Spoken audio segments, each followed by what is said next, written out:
સુરતમાં RCC road 6-7 મહિનામાં બેસી ગયો હોવાના આક્ષેપો સાથે અધિકારીઓ અને કોન્ટ્રાક્ટર પર ભ્રષ્ટાચારના આક્ષેપો સ્થાનિક મહેશ પટેલ દ્વારા કરાયા હતા। સુરત મહાનગરપાલિકામાં અધિકારીઓ અને કોન્ટ્રાક્ટરો ભ્રષ્ટાચાર આચરતા હોવાના અનેક આક્ષેપો થઈ ચૂક્યા છે, ત્યારે હવે પાલનપુર કેનાલ રોડ પર રસ્તાના કામને લઈ ભ્રષ્ટાચારના આક્ષેપો મહેશ પટેલ દ્વારા કરાયા છે। સુરતના પાલનપુર કેનાલ રોડ પર 6-7 મહિના પહેલા બનાવવામાં આવેલ આરસીસી રોડ બેસી ગયો હોવાના આક્ષેપ સાથે સ્થાનિક આગેવાન મહેશ પટેલે પાલિકાના અધિકારીઓ અને કોન્ટ્રાક્ટર પર ભ્રષ્ટાચારના આક્ષેપો કર્યા હતા। સાંભળો શું કહી રહ્યા છે સ્થાનિક આગેવાન મહેશ પટેલ।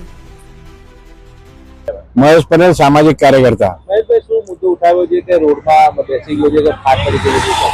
અત્યારે આપણે પાલનપુર કેનાલ રોડ પર ઉભા છે, જે 7-8 મહિના પહેલા નવો આરસીસી રોડ બનેલો હતો, પણ આજની આરસીસી રોડની હાલત એવું હોય કે 30 વર્ષ સુધી ચાલે એટલે આપણે આરસીસી બનાવીએ છીએ, પણ આરસીસી રોડ જ બેસી ગયો ને ઠેર ઠેર ક્રેક પડી ગઈ, લગભગ 1 કિલોમીટર જેવા એરિયામાં।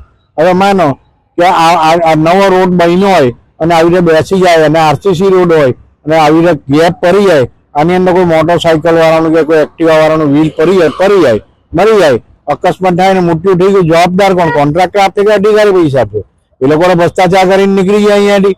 આજે આરસીસી રોડ બેસી ગયો તો બહુ ગંભીર ઘટના છે, અને એ ઘટનાને જો આ લોકો સરકારી અમલદારો કે જે બી ખાતાવાળા કમિશનર જો ધ્યાનમાં નહીં લે ને આ લોકો પગલાં નહીં લેશે ને તો દરેક આરસીસી રોડની આ જ હાલત થવાની છે।